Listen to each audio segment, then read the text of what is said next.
Welcome to Reykjavik, Iceland. I'm Valur, your friend in Reykjavik, and this is Siggi, the founder of Reykjavik Brewing, and this is Ástþór, my favorite guide for our beer tours here in Reykjavik. So when you are available to journey to Iceland and Reykjavik, then you can join us for a beer tour. But we are here we're gonna explore the beers of Reykjavik Brewing. Reykjavik Brewing has a tap room here by a road called Reykjavik. So if you're downtown, you just have to journey a little bit, like a 10-minute walk or something like that, and then you can join the tap room here. We're gonna have a couple of beers. Hopefully, you have also a couple of beers on your side, on your end of the bar. Skål. Skål. Skål. Skål.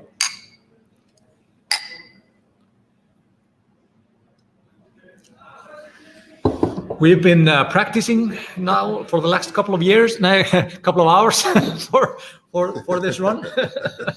But I hope that you have, we lined up a couple of beers for this journey. We're gonna journey through one lager, one amber ale, one pale ale, one Indian pale ale, and porter, and one sour beer. So if you have this collection with you, excellent. If you have a white wine and vodka and brennivín, brilliant. Just please have something in your glass so we don't feel embarrassed here on our end. So hi Waltrud, hi Anna, hi Shannon. Glad to see you, Manu and Yvonne and Alex. Great to see you all. I see that about 116 have joined us already. Patrick and Suzanne, all frequent flyers here at Your Friend in Reykjavik. Please leave us a comment what you are drinking on your end. We would love to get some suggestions from you. I was suggesting some beers from you, like some microbreweries that are close to you. Support your local microbrewery. They have had a hard time here in COVID, supporting themselves. So hopefully you supported some kind of a microbrewery in your near neighborhood. Skål. Ja, skål again. Skål to that. Hvað ert þú að drekka, Siggi? So right now, Yes. I'm drinking a pale ale. We're going to be tasting a little bit later on. Okay, pale ale. Well, we're going to tell the story about that later on. Hvað eru við að drekka? Ástþór? We're having a hazelnut red ale, which I have only just, I'm tasting this for the first time tonight. I'm sorry to say that I haven't introduced myself as much to the beers of Reykjavik Brewing as to some of the other breweries, but I can confidently say that Hlemmur is my favorite IPA. Okay. So it's and now I just had this. I'm not much of a red ale guy in general, but this is absolutely beautiful. I absolutely love this. Oh, thank you. So well done. Yeah, unfortunately, we're not going to taste this. It's a little bit of a specialty beer. We just introduced it this weekend, actually. It's in the shops for Easter. It's a red ale with hazelnut, so called Ratatöskur. So I hope you hear the guys already. Do you hear them well? Hopefully, because we have the mic set up in the middle. But please let us know if they are too distant. But Ratatöskur. So we have this very distinct seasons here of our beers in Iceland. So we have the state-run alcohol store, Átvr, which serves all alcohol in Iceland. And they are kind of like, the law keeper. They have strict rules on how to operate, how to do their business. You need to sell a certain quantity of beer to be able to get shelf space, basically, in these stores. So, the small microbreweries like Reykjavik Brewing and more, they have like these small batch beers that don't sell maybe as much as like a Tuborg Classic or something like that. That's the most classic beer in Iceland. Viking or good the classic lager of Iceland. So they have a little bit of an exemption out of that. They have seasonal beers. So if you have a seasonal beer, you always get front row seats, always get front row space. So of course, every microbrewery in Iceland makes a seasonal beer, or most of them. So of course, Ratatuskur is it's our seasonal Easter beer. We have 2 in the stores right now. Yeah, it may sound a little bit foreign to many of you that visit Iceland that you can only buy beer in the local stores, liquor stores. Iceland law on alcohol is pretty weird in many ways. But in general, I think we're moving in the right direction. And now there's a proposal by the government that we can actually legally sell you beer if you come visit us into the brewery, and we can actually sell you our beer that you can take out. And I think that would be a major step and a really good step if it gets passed. I mean, just crossing our fingers and hoping it will in this coming next few weeks. So just to tell you the truth like it is right now, the microbreweries, they can have a tap room. You need to go through several loopholes to be able to sell your alcohol on site, and on site. But you couldn't sell if a person would come into your store or bar, they couldn't take it with them. You had to drink the beer on site. And now they are passing a bill, hopefully, 713, that you can basically go into a small tap room like Reykjavik Brewing, buy their merchandise, and go to England or the US with it. Yeah, bring it home with you. Yeah. Or just enjoy it on a campsite. And we have in Iceland, we have 25 microbreweries that we classify as independent craft brewers.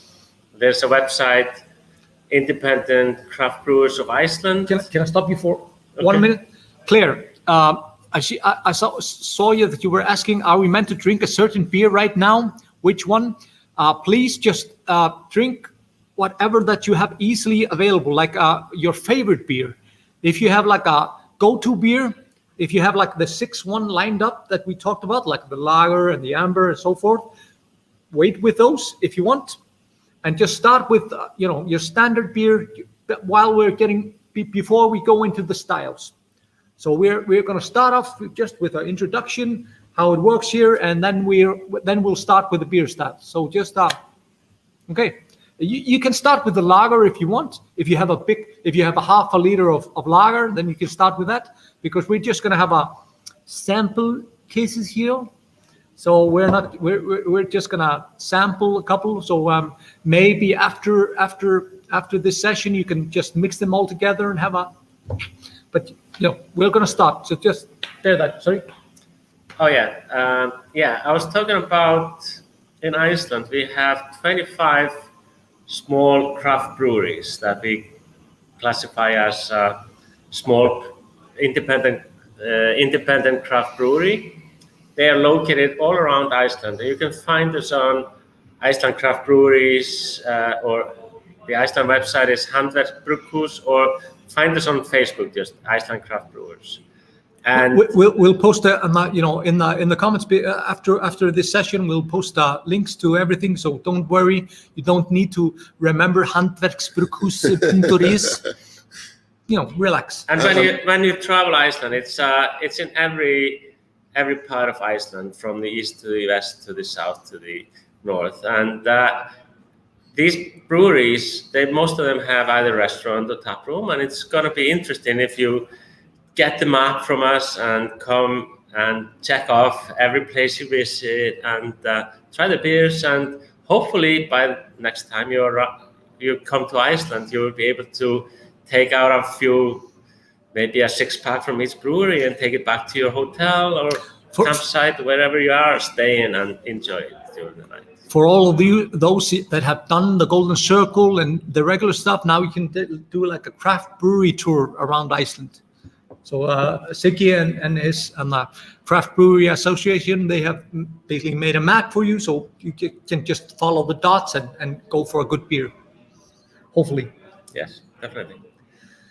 So we're gonna journey, like in this session, we're gonna try out several like beers. We're gonna start with a lager, standard lager. We're gonna go into an amber. We're gonna go for a pale ale. We're gonna go for an Indian pale ale, stout, and finally we're gonna end up on a sour. So hopefully, maybe some of you that maybe don't like beer, then maybe you'll find something that you like after this. But I would really love, please leave a comment on what beer that you love, in the comments. So what kind of beer are you tasting? So we can get a sense of, we can maybe write something down for later. Yeah. I would say, like, for those people watching that aren't beer lovers, I don't know why they would be watching this if they aren't. But like maybe somebody's watching with a friend or a partner or whatever.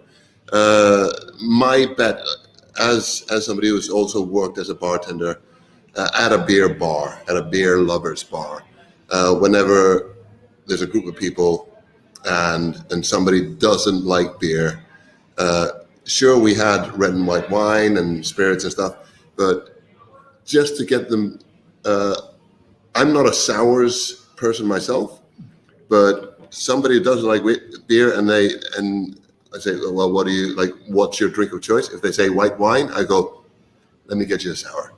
Yeah. Like and usually, like, 80% of the time they'll go like, this works. Yeah. So if you're not a beer person but you like white wine, go for a sour. Maybe a sour could spike your interest into it. I'm sorry, this jacket is. So he is in a choir here in Reykjavik called Bartónar, which is a play on words of baritones, but bar tones.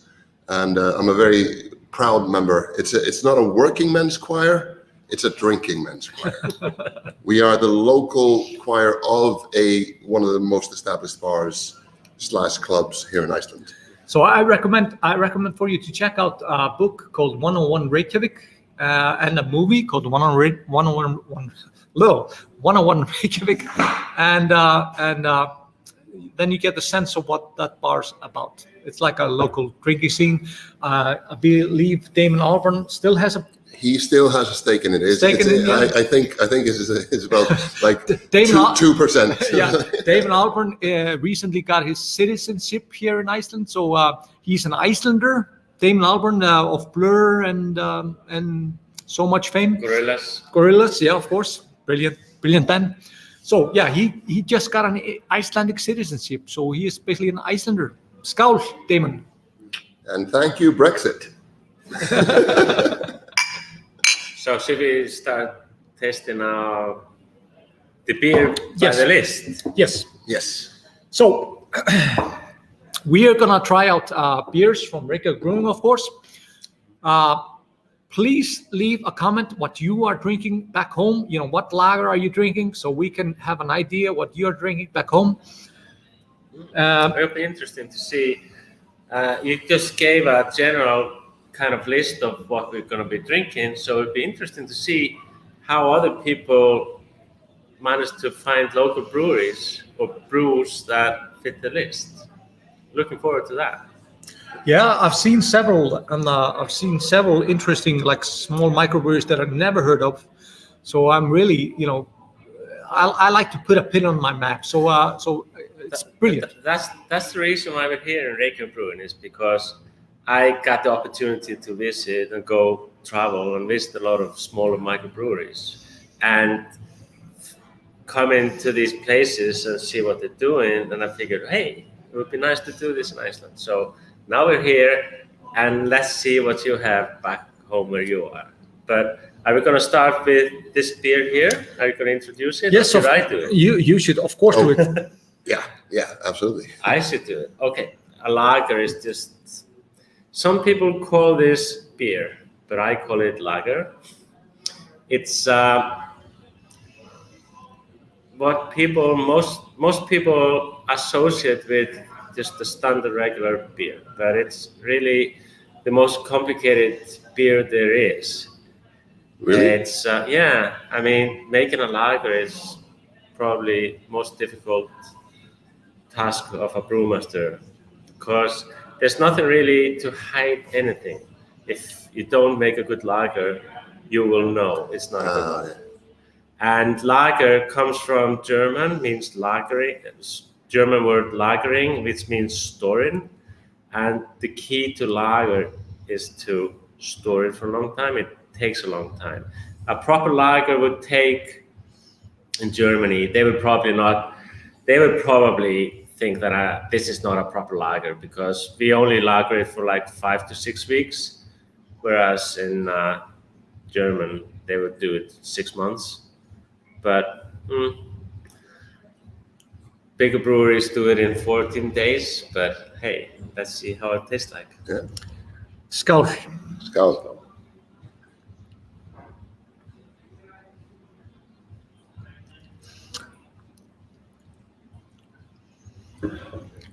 See, already to me, because, like I said, what most people deem as just like beer is lager, but like the tastes, like the intensity of the flavor varies greatly, and it can be from just like a good refreshing nice beer, like just run-of-the-mill beer, down to what I would just call piss. Don't be shy. Don't be shy. Yeah. Well, one of my favorite jokes is like Americans, citizens of the United States, please don't be offended. This is not to do with. This is more of a joke on Budweiser and Coors and Miller and mice-based lagers. Yeah. So not based on corn. What do American beers have in common with sex in a canoe? They're both fucking close to water. So given that, now that I'm tasting a lager brewed in a very good, very established brewery that I really enjoy, just getting that more of getting more of the barley. Yes. And definitely, I mean, we want to have this beer more of a fuller body lager, even though it's not difficult to drink for people that can't really comprehend to drinking full-bodied beer like a bigger amber or a stout even. But this is a perfect choice for them. It is a refreshing lager with typical taste of what people expect, but there's a little bit of a tanginess there. It's not usually with the lagers. No. So let's start with the beginning here. What is this beer? What's the name? The name of the beer is Barfluga, which means barfly. Barfluga. I think it started out as a joke by the brewmaster. He was brewing this beer, never done it before, and he had to write something on the sheet. What's the beer? And he said Barfluga, which is barfly, and it stuck, and it's pretty good.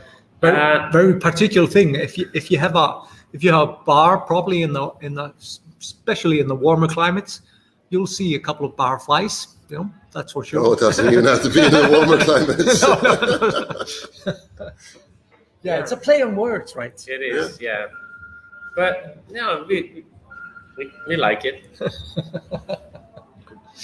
So, what? Welcome. We already got another one, second one. Yeah. Second one. So we're gonna put it to the side. So, what kind of lager do you have?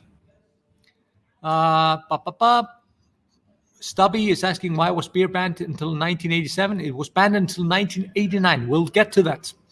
Magpie Brewing. Okay, Rogue Pale Ale. Okay, close. Jan. Jan must be from England somewhere. Mhm. Nottingham. Probably. The Magpies. Yeah, the Magpies. I saw a couple of it's a microbrewery in England. Okay. So what is a lager? You know? Anybody over there?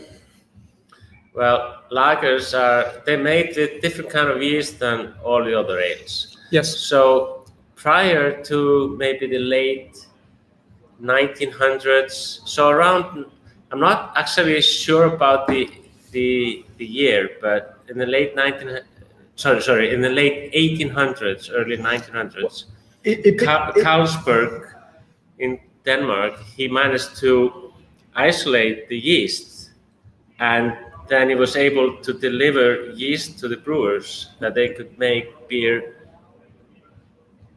properly. Like before that, the yeast was not a known source, and it was just came from the air or from the previous batch.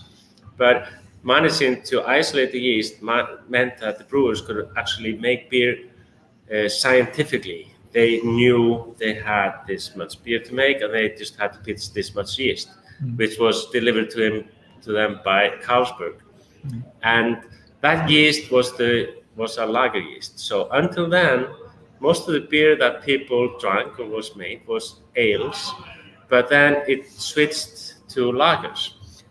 Now, lagers are a little bit different from ales, is that the yeast is likes to ferment at a lower temperature, and it likes to, it takes a little bit longer time to finish producing the beer. So therefore that term lagering, like when it takes time to do that. And it also produces a little bit of funky little like ester subtle notes in the beer, which you may find. Some of them are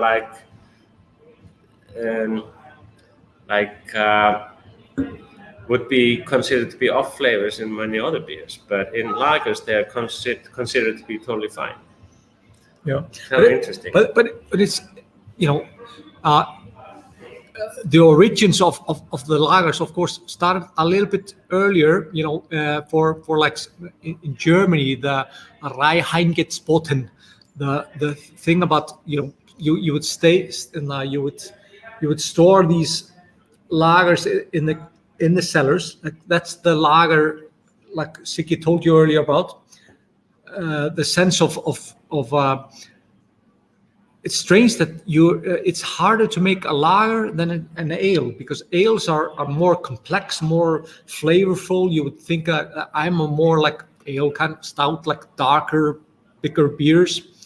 But it's strange to think of that lager. It's a harder thing to make properly than a proper. It's more delicate, isn't it? Yeah. And what I've heard once I got into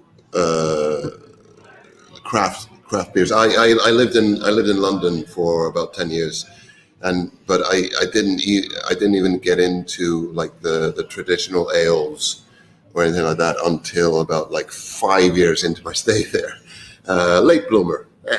But since I got into my interest in craft beer was piqued, what I kept hearing was the first thing that somebody getting into brewing, they might not be starting a brewery, but the first beer you brew is usually an IPA, because just put enough hops in there and like let the hops do their thing, and you've got that bitterness, the hoppiness, and then it is an IPA. It might not be good, but identifiably an IPA.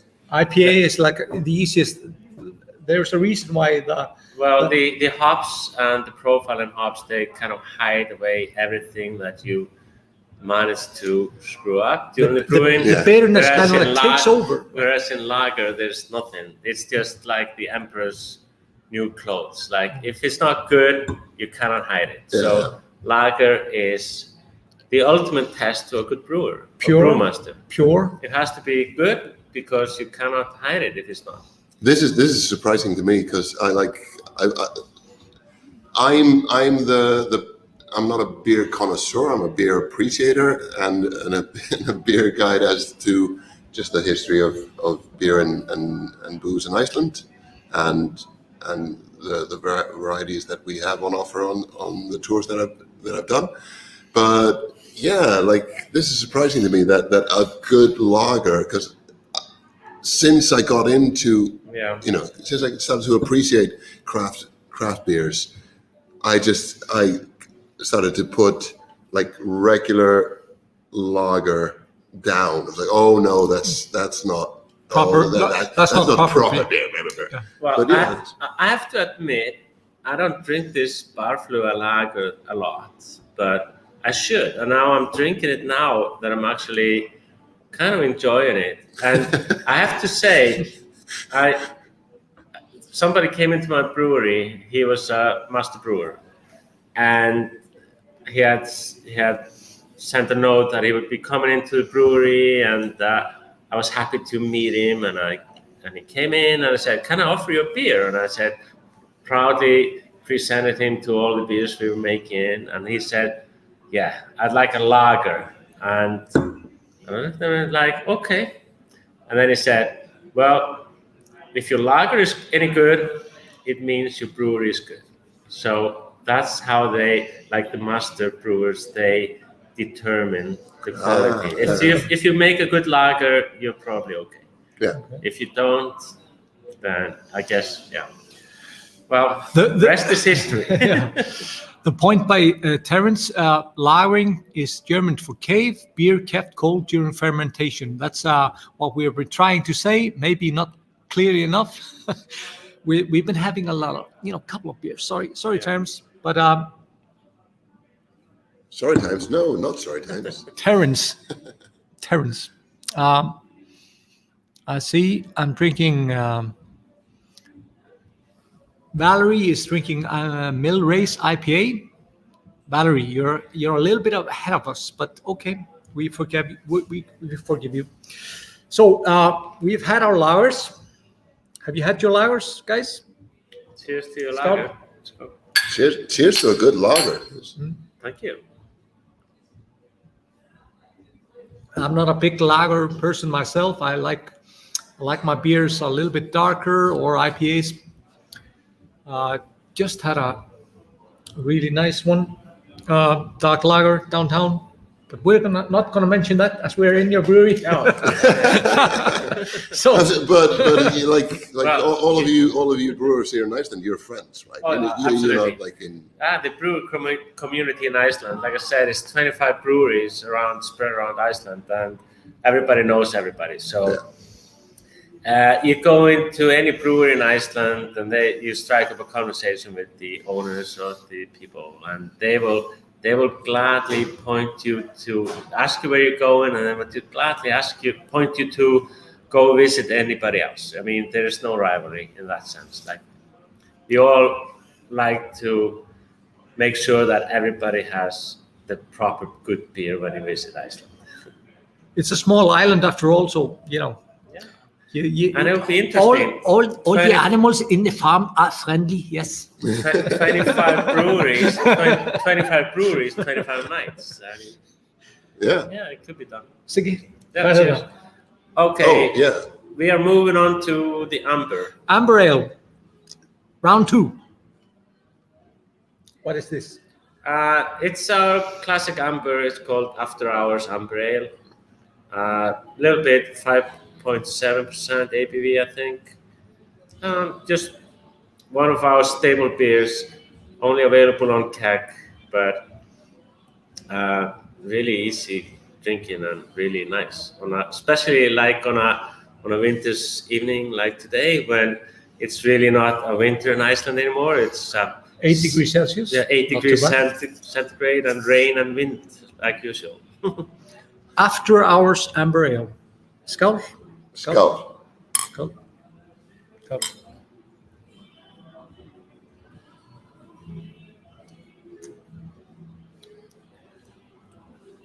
Yeah.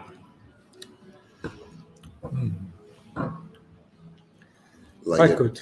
Quite good. Yeah. Very, very smooth. It is. This is one of our original beers. It's been around the brewery since day one. Except, well, when I was designing beers for the brewery before we opened, this beer was 7.5%, really higher alcohol. But we toned it down to 5.7 just to make it a little bit more accessible. I think the English would still consider this to be Strong. a strong beer. An amber in England or UK would probably be around 4%, but it is kind of easy drinking, and I guess at 5.7 it's dangerous. If you have three of those, then definitely not drive home. Definitely. Wait. No. One of any beer, don't drive home. That's the general, well, at least here in Iceland. Well, it's more like a guideline. Yeah. But that's one of the things that some travelers that are coming to Iceland, they have a hard time fathoming that, they are maybe used to drinking 4 to 4.5%. That's like a regular limit to them. In Iceland, like 5% is like, that's like an average Joe, and then up from that. So like 5.7.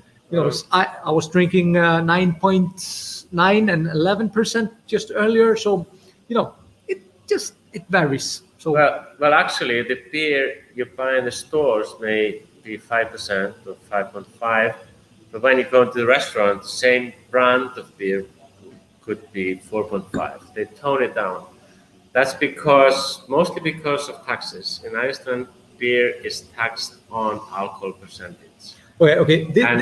Sorry, this is a very important thing for you to understand. It's a delicate issue. Siggi, Yeah. lean in and tell people how taxation of alcohol works in Iceland. Yeah, alcohol in Iceland is taxed on the percentage of alcohol. So it means that beer that is 5% is heavily taxed, but a beer that is 10% is taxed even outrageously more. So when you come to Iceland and you are drinking beer, just say a prayer and thank the brewer that they actually managed to make the beer without going bankrupt. Because it's not an easy job. It's not an easy. So basically, if you're buying a bottle of vodka, let's just say that like a bottle of vodka, 700 milliliters, 1 liter, around 70% of the total price for the bottle is taxation. The rest goes to the even more when you consider the markup by the liquor store monopoly and the value-added tax or the sales tax. So please, when you come to Iceland, go to the duty-free on your way in and stock up and just buy as much as you can, as much as you're allowed to. That's the easy tip. 3 tips for alcohol in Iceland, as it's very, to be honest, like a price for a I was paying 1,700 krona for 1.4 centiliters of beer downtown. That's quite high. That's about $13 for 1.4. It's not even half a liter of beer downtown. So if you're sensible, going into, stock up by the duty free, go to places like tap rooms and buy some from them, and go to the downtown. The alcohol prices are quite severe. Basically, like if I can interject, I would say if you're gonna stock up in the duty free, buy the strong stuff, whiskey, vodka, whatever, and strong beer. And strong beer, yes. No, just buy whatever you like. No. But when it comes, because people are gonna, they're going to have to gauge, because you're going to not save that much on buying a 6-pack of 6% or below beer in the duty free. That's true. You might as well get it from the liquor store here, and then but that's also the thing when you go to a bar. The stronger beers, the more complex, stronger beers, they aren't that much more expensive in the bar as they are in relation to the other beers at the liquor store. Yeah, but of course, just come to the breweries and explore whatever you have. Especially, we're trying. I mean, in Iceland, we're trying to keep the prices reasonable, considering the high alcohol taxes that we have to pay. Yep. And I think if you consider in other countries like Denmark, which go to a bar in Denmark, prices are maybe similar to what they are in Reykjavik, but alcohol prices are pretty much zero in Denmark compared to Iceland. So.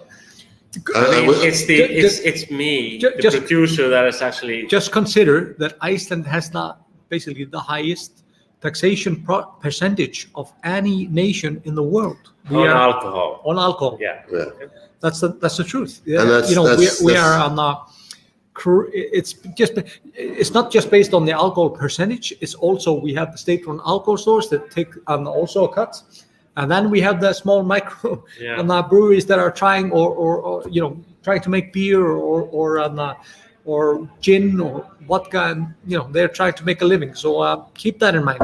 We're hoping, my theory. Well, I think it's more than a theory. It's a very educated guess that we were among the worst drinkers in the world.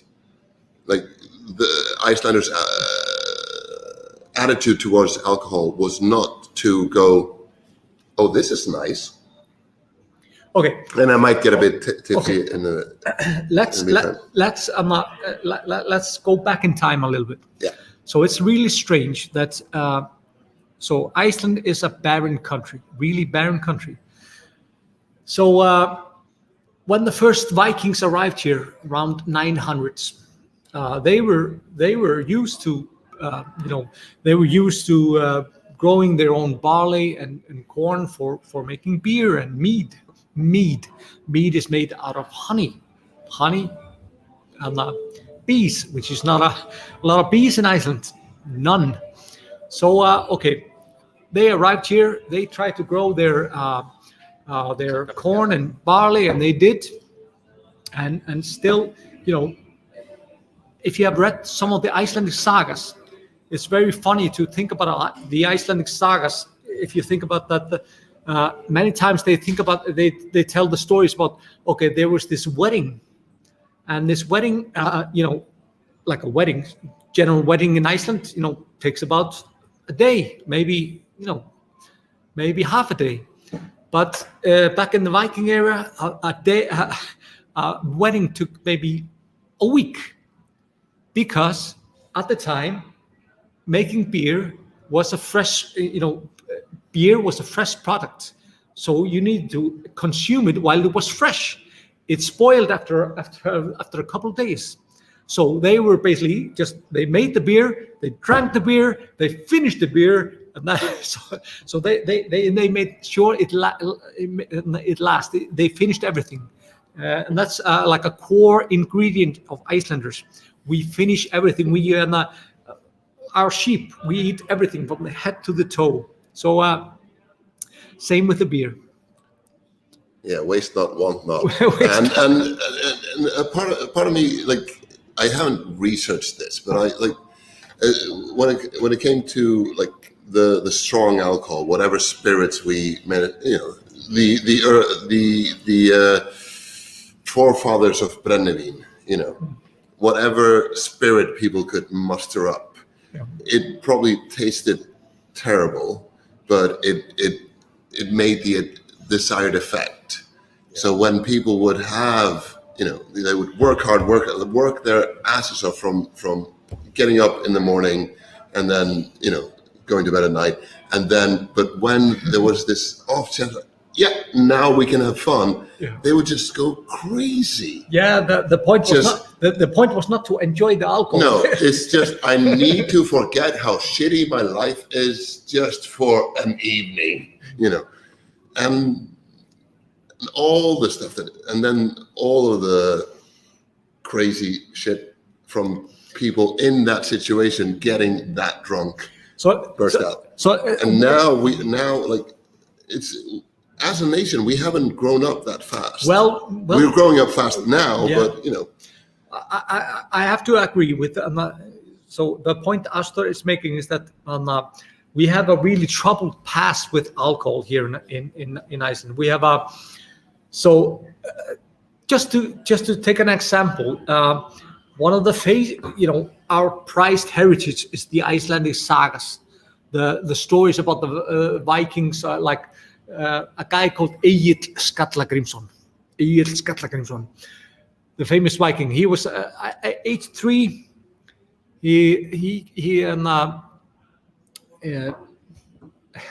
At age 3 he got basically. His father told him, "You can't go to this party. You always get too drunk." At the age 7, he killed his first man, and so forth and so on. He was always getting ridiculously drunk, pestering people. And he was a great poet, so he wrote rhymes about it. Kind of like a Eminem, like drunk fucking Viking guy. But still, the fucking guy, he was he was a pest. So it's a really funny thing that the biggest brewery of Iceland is named Ölgerð Egils Skallagrímsson, named after the fucking worst drunk in Icelandic history. 3, he couldn't go to a party. 7, he killed his first man. He was killing people left and right. He saved his life by reciting a famous poem about the Norwegian king, because he killed his couple of his men, and he basically, "Oh, you're so great, your king," and he basically saved his life by reciting a poem. It's all hearsay. It's just the saga. Hearsay. They may not all be true. Yeah. But it's great. I mean, it's the heritage of Icelandic literature and sagas and everything. But we're here to celebrate beer. Yes. I brought a new beer for you guys. So we have done lagers, we have done amber. And now we're doing a pale ale. Pale ale? A pale ale? Name? It's a pale ale. It's actually on can, and you can show the can. I'm looking forward to this. I'm a big pale ale man. This can. Upp á topp. It's an après-ski beer. It's the first après-ski beer in Iceland. It's designed to be quenching after a day on the slopes, whether it's on the ski resorts or in the mountains when you skin up and ski down or snowboard. I personally am a snowboarder, so Siggi, have you thought about the implements that the rise of COVID in Iceland became after each in Austria, all the skiing in Austria? It would have happened. It would have happened. Anyway, I know. Yeah. I'm joking. But we have this, it's an après-ski. So pale ale is pretty. It's designed to be a quenching beer. It's lighter. It has a little bit more bitterness than the other beers that we've been drinking, but still not a lot more. It's a typical. It's more of like an American take on the typical English pale ale. Not too hoppy and not too bitter. So if I can translate the name of it, so it's up to the top and back down. Yes. Upp á topp og niður. So so you hike to the top on your skis with skins, and then you go right down or snowboard. Cheers, gentlemen. Cheers. Skål.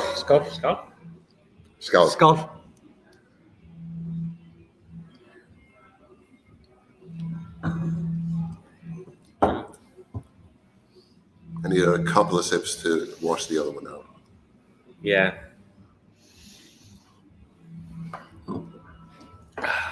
It's designed to be a really easy drinking, pleasant. It's not too there's not much bitterness. We don't really like to put much bitterness into our beers. I guess that's the kind of style at the moment. With many of these pale ales and IPAs, people like to go, that's the West Coast style IPA, for example. They like to go all in and make it really bitter. But in our case, we like it a little bit more easable drinkability. And so we keep the bitterness down and the flavorness on top. There are a few like beers that have been labeled as pale ales that I've had in the past couple of years, where I'm like, this is basically an IPA. Some of them are really mild, bitter, really hoppy, with more of a richness to them. This is, it's more bitter than a lager or red ale or whatever.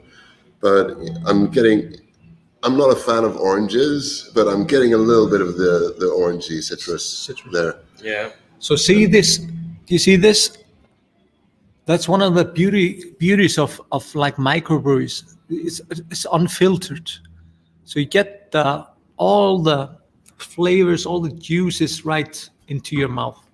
It's not like filtered, preserved, and diet down. It's not a Diet Pepsi. It's pure. And saying that, like I used to do beer presentations at the Ölgerðin Egill Skallagrímsson brewery, where they make a good but very kind of broad lager, the most popular lager in Iceland, and they would let us taste that lager before it was filtered, and that was so much more interesting. It was the only problem for them would be that it doesn't keep as long, but like getting all those nice things, just make the small batches, make them go out, and enjoy them within due time, because all those things that make it cloudy and it's just the good stuff. Well, yeah, the upside of that is you get a little bit better beer, but the downside is that the cost of making the beer is higher because we don't filter it, we don't pasteurize it or do anything. We just let it run its course, and it takes time. So craft beer is about time, letting it evolve and do its thing. So on average, we estimate that our beer takes about 4 weeks to make. But if you could make it in 2 weeks, that means you could make twice as much beer as in 4 weeks, because you use the tank twice in 2 weeks. 2 weeks fermentation means you can roll it twice over a month, whereas we roll it once over a month. So, but that's because we want the natural process of yeast to do the fermentation and finish off. And we get better beer by that. I'm totally convinced. But it's at the cost of less production.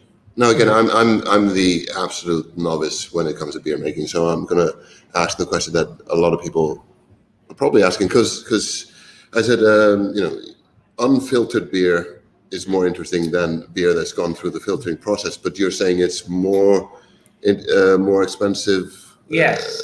So you can speed up the process by you can make more beer. You can speed up the process by doing all kinds of filtration and other things. So to finish the beer off in 2 weeks with filtering, whereas it takes 4 weeks without filtering. And there lies the difference. So. Okay, yeah. So if you're not going to filter the beer, you have to let it. It's not just filtering; it's other things. But so, guys, let's move on. Yes. Any of the breweries in Iceland open for public tours and tastings? Yes, actually, we have been very fortunate. Like for the last 10 days or so, We've been, practically COVID-free. There's been this day, today, there was just one person, For the last 2 weeks or 3 weeks, we've had like maximum 4 people. Yeah. So Apart from that, one. So we or are zero. we are relaxing our restrictions here. Now there are about 50 people that can meet together, like in a group. We still have like a mandatory masks on for like public areas, but we are getting a little bit loose here, to be honest. Any more questions?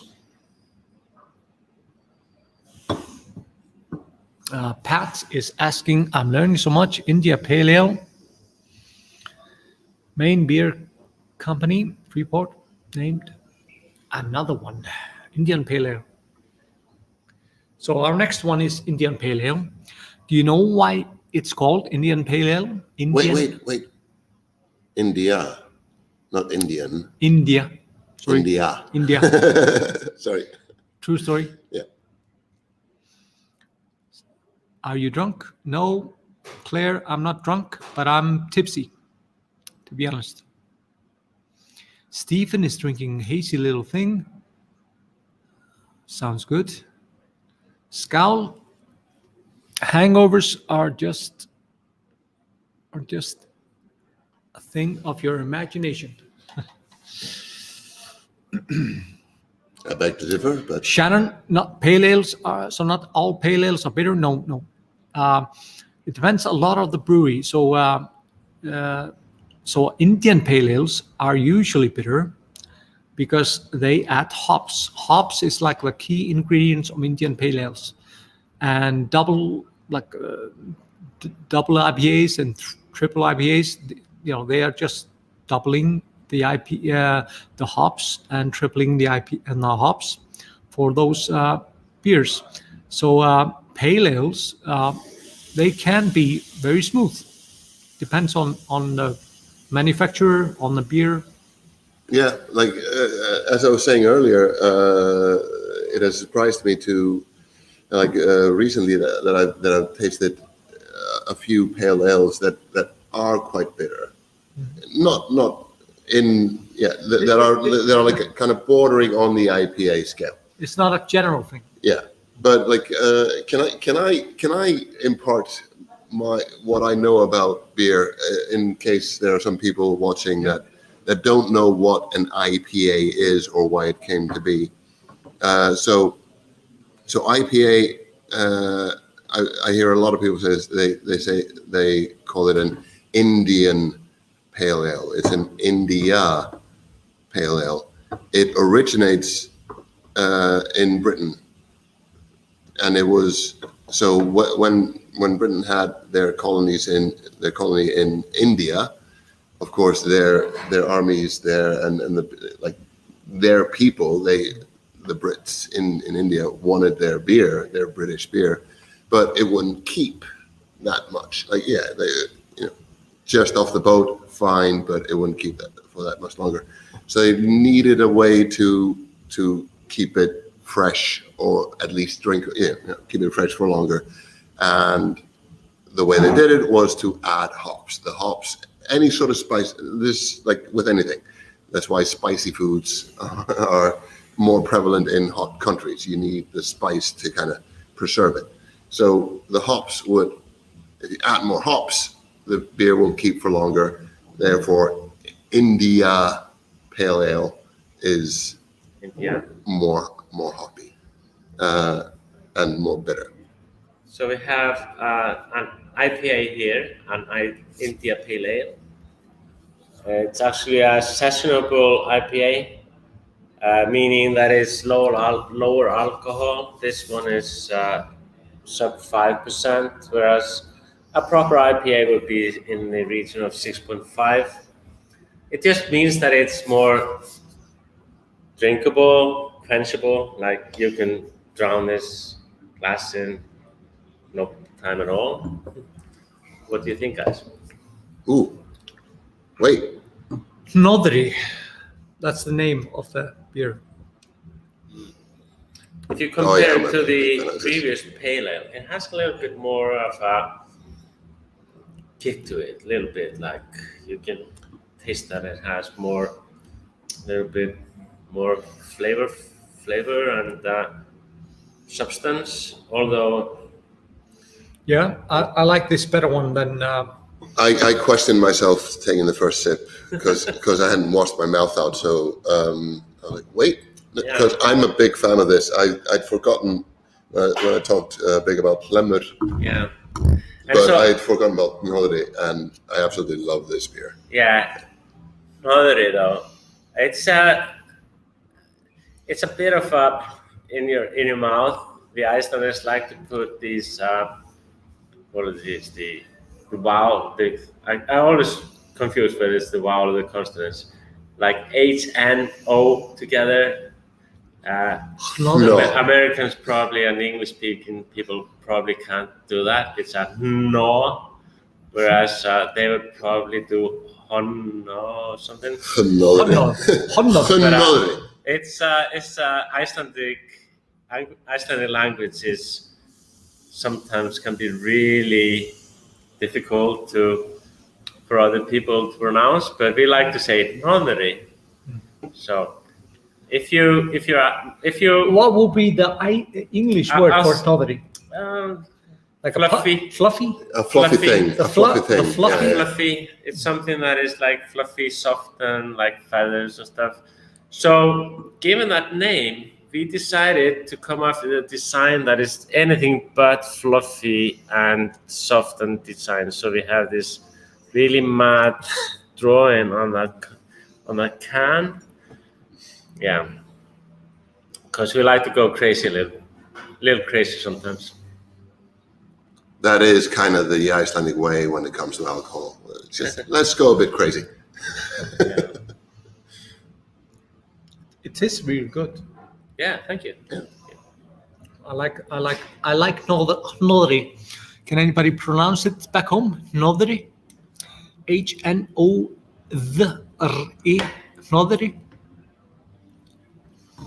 Alex loves the illustration. Yeah. Let's give him another. I've just caught. It reminds me of. It reminds me of They Live. Do you remember the '80s movie? No. They Live. Oh, I was. Yeah, you're too young. I was too young and too scared of horror. Yeah. I saw P.A. Smith share a comment about what a beer. I wanted to get in there because he's drinking in Toronto or drinking a beer from Toronto, and I have a friend near there. I want to make a mental note of what to seek out when I go back there, because I will be back there sooner or later. So put it in a comment on the video, please. P.A. Smith, do it. Talking about IPAs, I mean, Valur said previously that IPAs, it comes from the India Pale Ale, meaning back in, I don't know, the 1800s when they were transporting beer to India, they would put in more hops to make it more preservable. Now, the US has now stopped being the joke of the beer world, and US is now the front line. Now everything is all the innovative things that come from there. And so when this dates back to the 1978 or 9 when home brewing was legalized in the US and pretty much just started spreading around. It wasn't legalized immediately in all the states, but it's been spreading, and it's led to a lot of microbreweries popping up in all kinds of states and across the US. And the brewers in the US, they started taking these old styles that were around, like the IPAs and other things, and they fusioned it up, so to speak. So whereas the old IPA would be all just bitter and a lot of hops just to keep it fresh, keep it without contamination for a long time, they started adding in hops in different stages in the process to make it more flavorful. And the US is also producing hops that are designed to be more fruity than the regular hops that are produced in Europe. So This is the bottom line is that nobody's really making jokes on the US anymore. I mean, in the US, that's where you go if you want the best beer, most innovative beer. That's where you go. That's what I learned. Like once the craft brewing revolution started, I didn't know where it started, but I didn't think it started in America because, like, I'm sorry, like Americans made Budweiser, Miller, Coors, but what Americans weren't hampered with were these traditions. So Europeans would go, the English within even different regions of England, they're like, this is how we make beer. This is how we make our kind of beer, and you don't mess with that. And then, Belgians would do it like, this is how we do it. But the Americans with like the unhampered by the shackles of tradition would go, but we like this and we like this. Why not just mess with Mix it? it together. And that, like, hey, that's the beauty of like for example, in Germany there were these cleanliness laws. You could only make beer the Reinheitsboten, like you can only make beer from these strict elements. And in America, they were mixing together licorice and chocolate and whatever floats your boats. Yeah. And that makes it. That's the same thing that's been happening in Europe, like in Denmark, like Mikkeller and brilliant breweries, and also here in Iceland. So I recommend for you to try out something out of your element next. Maybe something spiced with chocolate or licorice, or I had just a crazy stout earlier that was just. wait, did you have skeggi? No, I had No. I had another one. But let's go. I just had, like, yesterday I tried a new stout, chocolate, and on the bottle it says like pepper stout, and I was reluctant, but curious. Maybe it's skeggi from Litla Brugsmiðjan. Yeah. Tasted it, and my first reaction was, oh no, they're going overboard with being spicy. Katie. But the thing that I like about it is it's so spicy, but there are other flavors there, so that I'm not much of a spicy food person. I like my Indian food and everything, but you have to. It forces you to pace yourself. Yes. And it's still nice, It is, yeah. I mean, it's always good to put into beer something that is not just out of the ordinary, but you have to be careful with that, because sometimes you can go a little bit overboard. But yeah, it's all about the balance. Yeah. So guys, we have a bet going on that who will knock their glass over first. And I see that Katie bets on Siggi. Siggi. Oh. What you're saying? No. I'm totally responsible when it comes to glasses. I think maybe the fucking fluorescent lights and it doesn't help with our drinking. So maybe we should dim the lights a little bit, and then you will think we're completely okay. We will last until next morning. But that's another. Philip is drinking Guinness. Good choice. I love Guinness, but I just had a crazy stout. It's called Jet Black. Jet Black card. Harry, Jet Black Heady. Harry, if your money is on Valur for being the last for dropping his drink, and then you're correct. P.A. Smith is saying tough choices for stout, chocolate milk stout, Wellington Brewery, Jill, a Red Barrel 8 Belgian stout, Forefathers Brewing. Siggi, hvað myndir þið velja af þessum? Of what? Tough choices for stout 1. Chocolate milk stout, Wellington Brewery, Gelb, eða Red Barrel aged Belgian stout, Forefathers Brewing, eða The Quake and the Dead, Fork River Brewing, London. I don't know any of these beers, but Nope. yeah. Close. That was very close to Valur being came the first close to knock too. it over. But so we have a stout here, which is a breakfast stout. It is made with a lot of. Will the foam? Do you see the foam? Will the Yeah. foam stand up straight? Yes, it will. I think we'll have to wait Scout. for the foam. This is Morning Glory. Can anybody sing the Oasis song? Slip inside the eye of your mind. Don't you know you might Nope, find? no, that's not the song. Is it not a song? No. God damn it. Scout. so.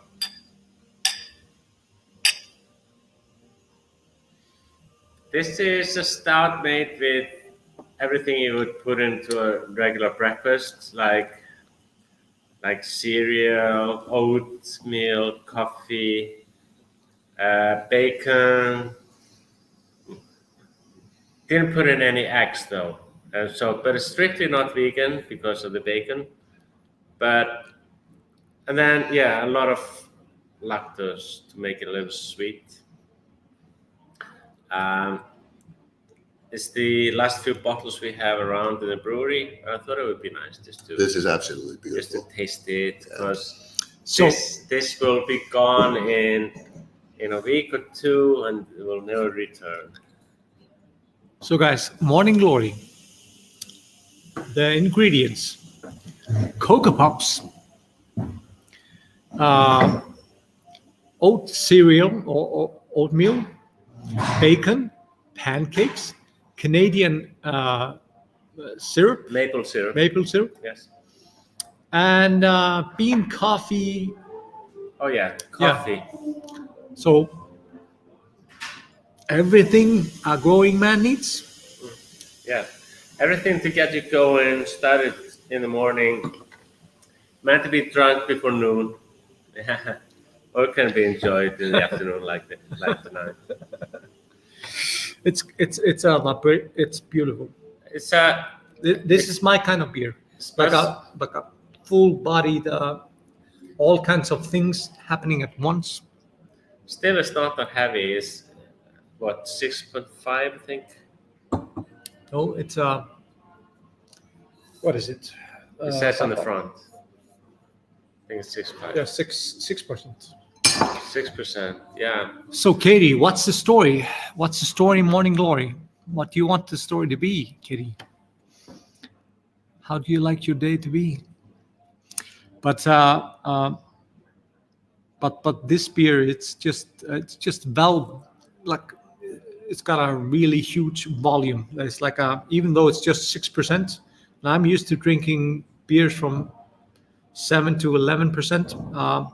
It's got this nice body to it. So, talking of stouts here in Bristol, have you tried Bristol Brewery Tinder No, I've never been. Tea? No?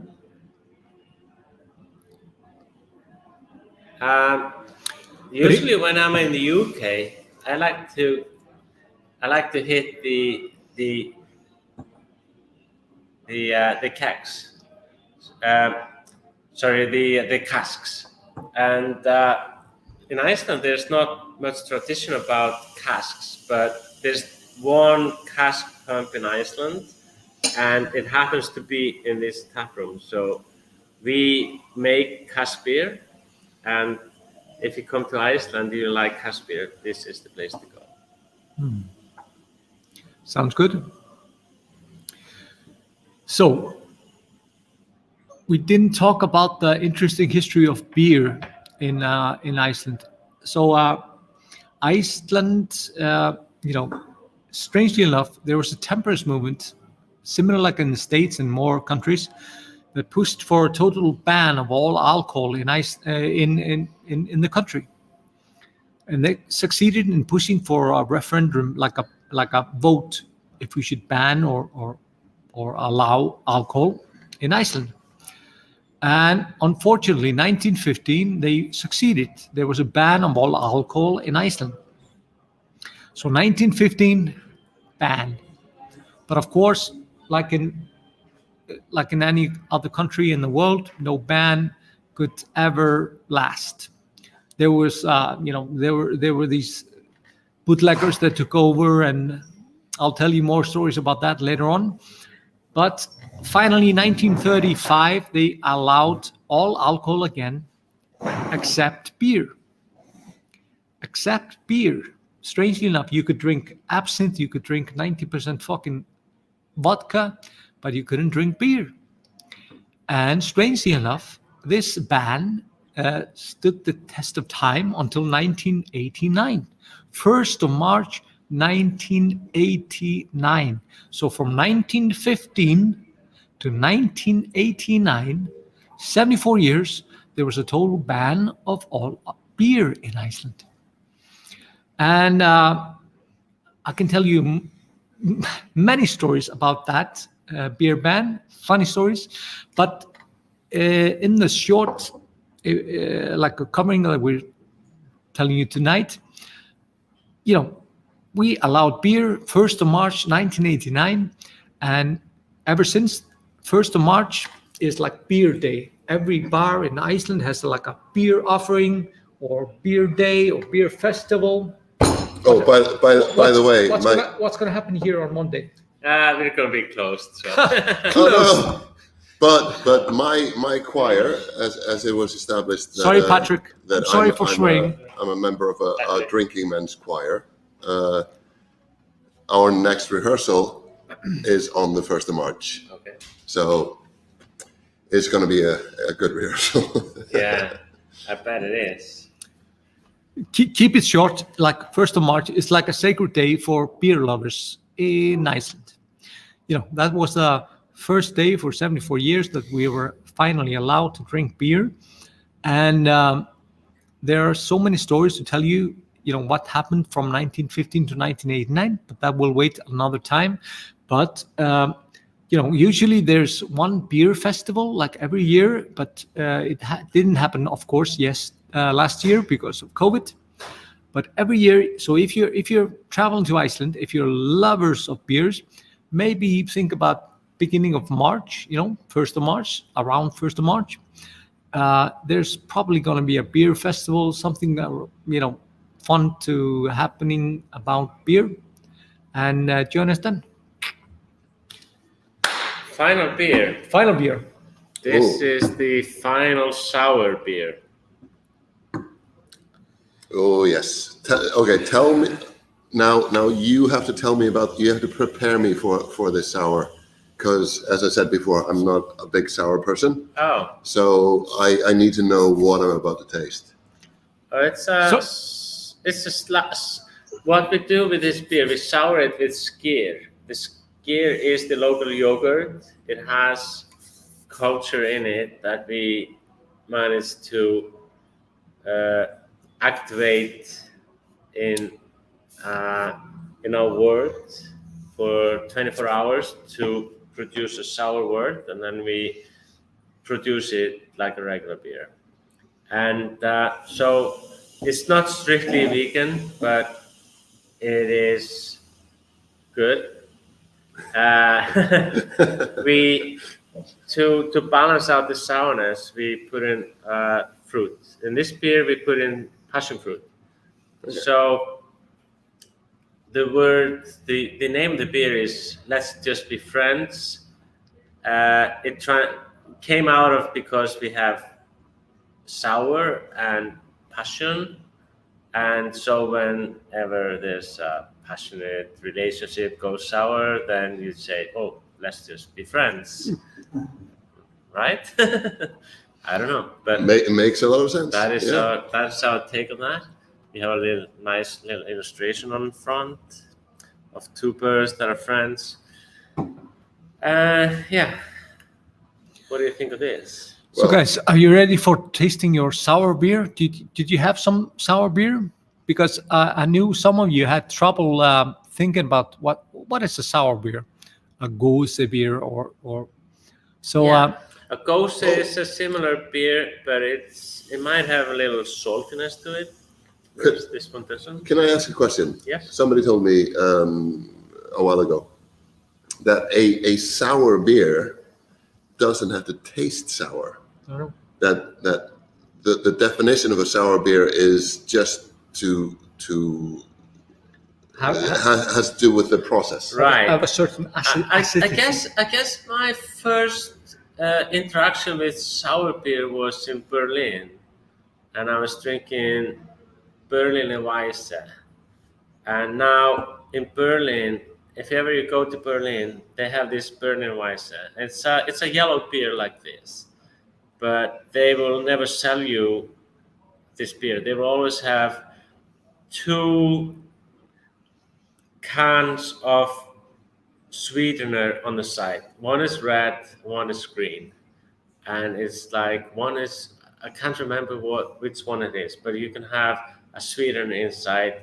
So they will pour you the beer and then they will put in the sweetener, either red or green, and to make it into the beer. yes, into the beer. Okay. This is in Berlin. So Germany is the most fascinating beer country in the world because you have like 50,000 different breweries, and they all like 49,992 make the same beer, and then you have a few other breweries that make different beers. Like some make Weiss beer in Bavaria, and then you have Alt beer in So this correlates. Düsseldorf, Ju- ju- and you ju- have Kölsch in Cologne, Just and you have to cut that down. Berliner Weisse in Berlin. Just to cut that down, why is it in Germany there's a very strict rule of what kind of beer you make? This correlates Say- with what I was talking about, because why America.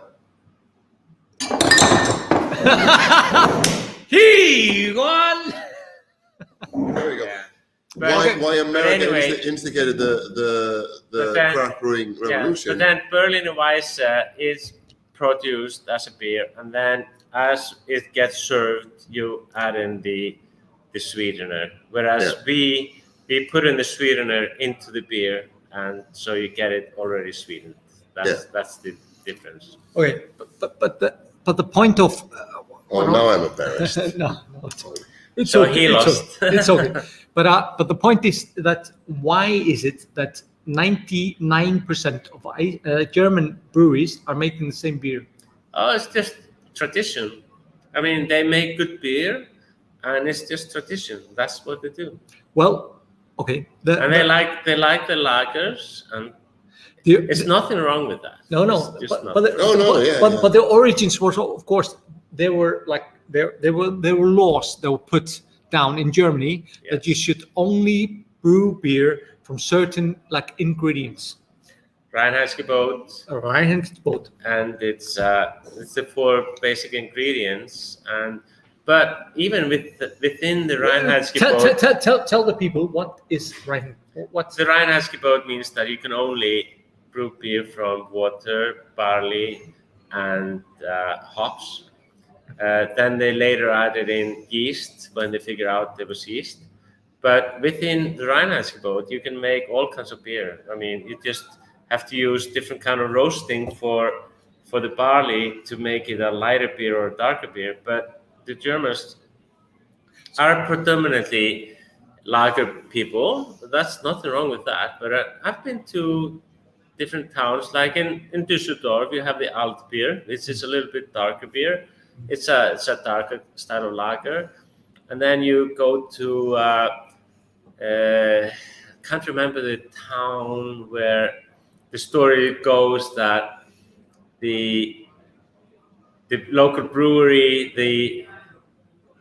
the storage space where they stored the grain burned down, and the grain was saved, but it was all smoked. So they made beer from that, and then they have smoked beer, which is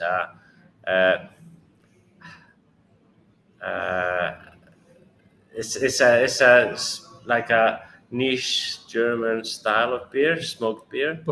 So, And then you have the in Gössler, it's a town in Germany, where the water was predominantly salty, and then it came out with Gose, which is a sour, saltier beer. And then again, the Americans took that and made their own version of Gose, which is probably more sour and more salty than the regular Gose, but it's a fantastic beer. But that's how it goes. yeah. So we would love to see some suggestions for you. What are you drinking? What kind of Gose, what kind of sour beer are you drinking? And Michael is totally clear with water, malt, hops, and yeast. Exactly. Michael, right. Julie is asking, do you plan to live stream tomorrow? Do you want to see me when I'm hangover? I was going to say, no, it's going to be too hungover tomorrow. Katie is saying, Siggi is dropping mad knowledge. Rauchbier. Eric is saying, it's Reykjaviksbotn. Reinhardsboot. Reykjaviksbotn. Maureen, 1 triple IPA and you're done? No, I think you're doubting. So, we Icelanders, we can drink a couple before we get You mean done. quadruple? So I would love to see some questions from you guys. Ástþór and Siggi, we would love to see and hear some questions. What do you have? What do you have for us in the Icelandic beer? So, like I told you earlier, 1989, finally beer was allowed in Iceland, but there were just about 6 beers allowed. Sorry, Valur.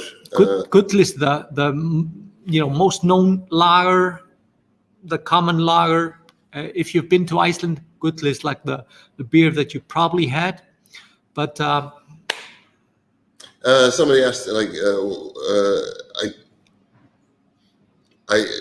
the name went up while I was speaking. Sorry, Yeah, no problem. But our favorite, I assume the favorite out of the ones that we've been drinking tonight. Favorite beer? Yeah. Well, so the wording was, so what has been your favorite? Okay. So I assume that it is out of the ones that we've been drinking tonight. My favorite has been the pale ale. Really just enjoyed. It's just so wonderfully balanced. That's me. I'm not a connoisseur. I'm not but I'm somebody who enjoys beer and thinks about it a bit. But Yeah, pale ale. yeah. My favorite one is this one. I'm a big I like stouts and porters. I like darker. I like coffee. I like these richer bodied, like hit you in the stomach kind of beer. So this is my favorite. Siggi? All my beers are my favorite. Oh. I can't really say. Which of your children are your favorite? Yeah. Well, Yeah. I mean, I actually enjoyed drinking Barflua Lager and the Unbraille in the beginning, because that's the beer that I kind of don't usually go to, because I tend to go to the IPAs and the sours and the stouts. But these are actually pretty good beers, and hey, I should give them a second chance. What, Definitely. Ambres? Ambers and lagers, or ambers and lagers, not in general, but ours. I have to emphasize. I lagers. I drink that as a last resort on a sunny beach somewhere. But Barflua lager. yeah, no, Change your mind. I'm sorry. The lager is just like, it's like why should I eat like fucking crackers when I have like a fucking chocolate piece? But it's the same. It's the same for me because I mean Brio is my go-to beer. It's my go-to beer. It's a German style pilsner. It is so pilsner lager. Like would you differentiate between a pilsner and a lager? Generally, I guess there is differentiation, but in general, it's the same kind of bottom fermented yeast, and it might vary in the level of grain and used, but in reality, it just produces. It's German versus Czech. The German style. So the German style lager, it has a slight hoppiness to it, and I have tested this with German visitors, going like, this is an Icelandic beer, which is a German style lager. Taste it, and they go like, yeah, it's a very good German style lager. Yeah. So that is my go-to beer to just kind of drink. But it's not the best beer I've ever had. But it is my favorite beer to just hang back and sip and sip. Yeah. I will usually start with something more complex, something, I'll try new beers or more complex beer that I know before, one or two, and then I'll just go. Yeah, go to something simple. Yeah. Yeah. So again, beer history 101, Icelandic beer history. So 1989, finally beer was allowed in Iceland. So we had access to some kind of we had the original like lager beer of Iceland and a couple of others, but it wasn't until finally 2005, 2006 when Kaldi Brewery to the north. And I really recommend, if you have the time, to go to the north and go to their beer baths, because they have like a beer bath which you can soak into like beer. What's not to love? And they've been brewing beer since that time. And that was kind of like the start of the microbrewery revolution in Iceland. In the States, it happened like around 2000, like before 2000. And in Iceland, it was 2005-06 when the Kaldi Brewery opened up. After that, microbreweries have been popping up everywhere. We have around, Siggi talked about 25 like registered microbreweries scattered around Iceland. We're talking about, all over Iceland. But I think they are probably closer to 35, probably close to 40 now, because there are small microbreweries, like just little and really small microbreweries. So I really recommend for you to, if you're a beer lover, put that on your map.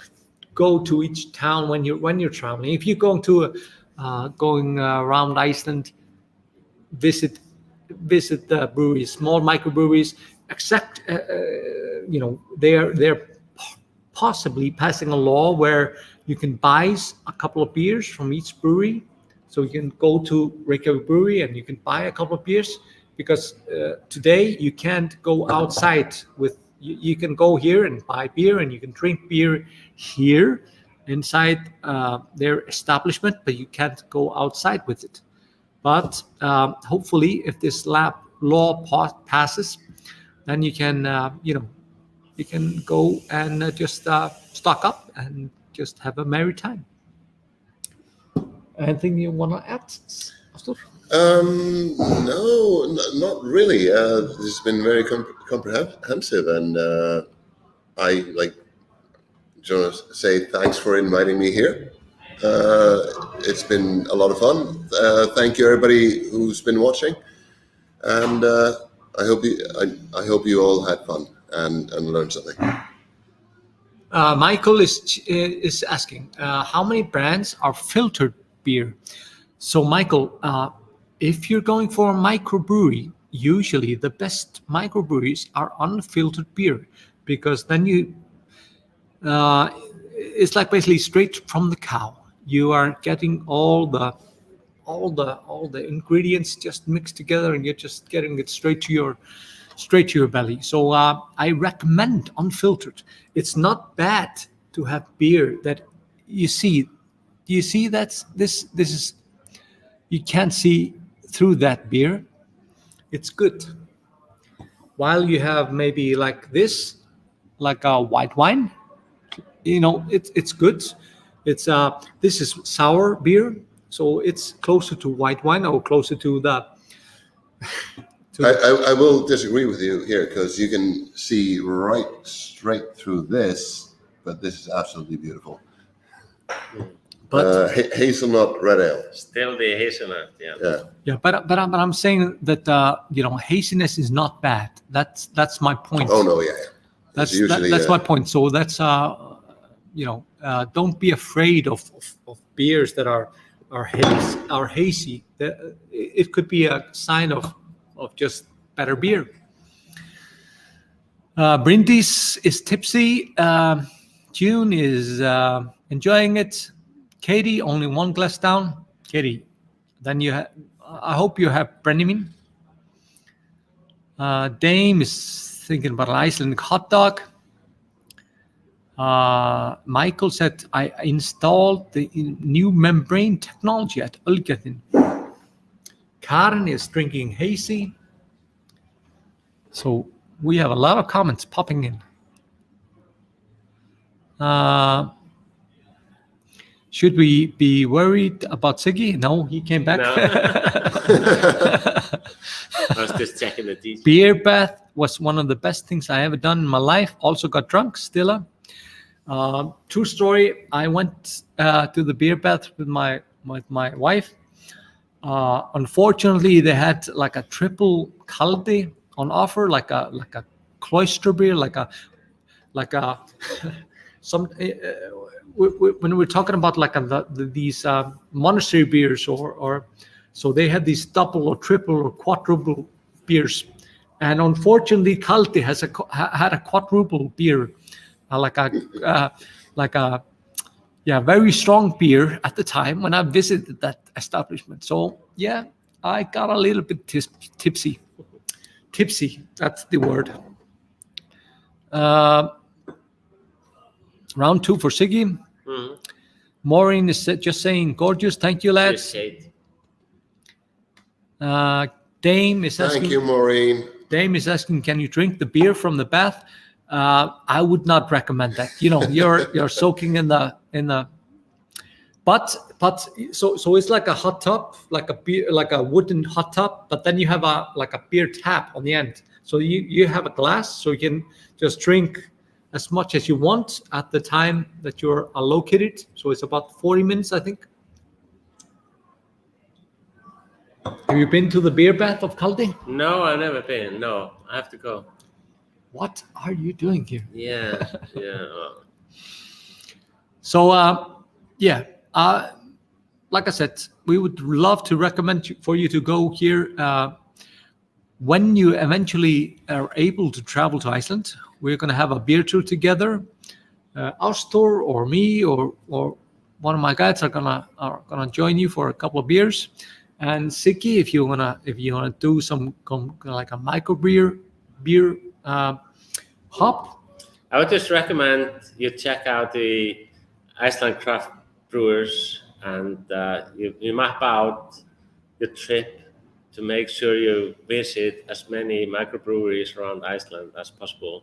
There are a couple of ones in Iceland, and Reykjavik Brewing is, of course, your first location to come visit. But having said that, I mean, there's a lot of good breweries around Iceland, so go visit them all.